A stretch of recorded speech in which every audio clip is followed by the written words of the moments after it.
নমস্কাৰ, এটা খবৰ লৈ আহিছো। ৱাজেদ আলীক উভতি ধৰিলে পবিত্ৰ মাৰ্ঘেৰিটাই। সাম্প্ৰদায়িক মন্তব্য কৰা সকলৰ বিৰুদ্ধে গোচৰ তৰিব লাগে বুলি মন্তব্য কৰিছে পবিত্ৰ মাৰ্ঘেৰিটাই। ৱাজেদ আলীৰ বিৰুদ্ধেও ৰুজু হ'ব লাগে গোচৰ।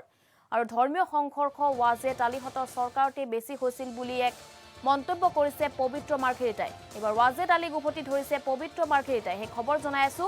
সাম্প্ৰদায়িক মন্তব্য কৰা সকলৰ বিৰুদ্ধে গোচৰ তৰিব লাগে বুলি মন্তব্য কৰিছে পবিত্ৰ মাৰ্ঘেৰিটাই। ৱাজেদ আলীৰ বিৰুদ্ধে ৰুজু হ'ব লাগে গোচৰ বুলি মন্তব্য কৰিছে। ধৰ্মীয় সংঘৰ্ষ ৱাজেদ আলীহঁতৰ চৰকাৰৰ দিনতেই বেছি হৈছিল বুলি মন্তব্য কৰিছে পবিত্ৰ মাৰ্ঘেৰিটাই। আৰু আনফালে ৬,৯৯৩টা ধৰ্মীয় সংঘৰ্ষ হৈছিল কংগ্ৰেছৰ দিনত, এইবুলি মন্তব্য কৰিছে। আৰু বিজেপিৰ শাসনকালত মাত্ৰ এটাহে ধৰ্মীয় সংঘৰ্ষৰ ঘটনা সংঘটিত হৈছে বুলি মন্তব্য কৰিছে পবিত্ৰ মাৰ্ঘেৰিটাই। এই খবৰ জনাই আছো। ৱাজেদ আলীক উভতি ধৰিছে পবিত্ৰ মাৰ্ঘেৰিটাই। আৰু এই সন্দৰ্ভত পবিত্ৰ মাৰ্ঘেৰিটাৰ মন্তব্য আমাৰ হাতত আছে, সেই মন্তব্য আপোনালোকলৈ আগবঢ়াইছো।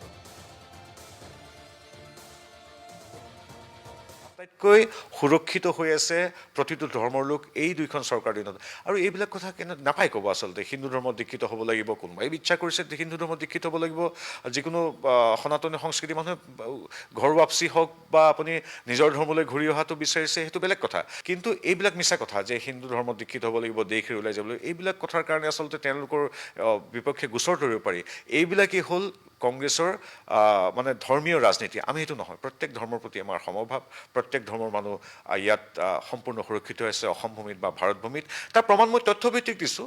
মাত্ৰ ৩০ বছৰত কংগ্ৰেছৰ দিনত আপোনালোকে চাওক যিকোনো তথ্য ৬,৯৯৩টা ধৰ্মীয় সংঘৰ্ষ হৈছিল। তাৰ বিপৰীতে আমাৰ চৰকাৰৰ দিনত এটা মাত্ৰ বিক্ষিপ্ত ঘটনা ঘটিছিল উত্তৰ প্ৰদেশত।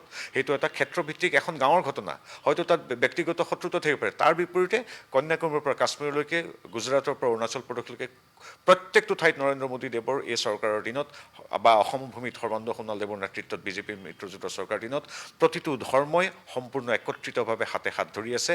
আনকি মই যাৰ কথা কৈ আছোঁ, মৈমনসিঙে, নোৱাখলীয়া, ৰংপুৰীয়া যিখিনি আগ্ৰাসী মনোভাৱ লৈ কাম কৰি আছে, তেওঁলোকো কিন্তু ৰাজধৰ্ম পালন কৰি তেওঁলোককো আমাৰ চৰকাৰে সৰ্বানন্দ সোণোৱালে বাকী ৭১ চনৰ আগত যিহেতু আহিছে, তেওঁলোকৰ আমি যিহেতু সংবিধানৰ প্ৰতি শ্ৰদ্ধাশীল, তেওঁলোকৰ নাগৰিকত্ব যিহেতু দিছে, গতিকে তেওঁলোকক আমি সম্পূৰ্ণ মৰ্যাদা সহকাৰে যিখিনি সুবিধা লাগে সকলোবিলাক দি আছোঁ।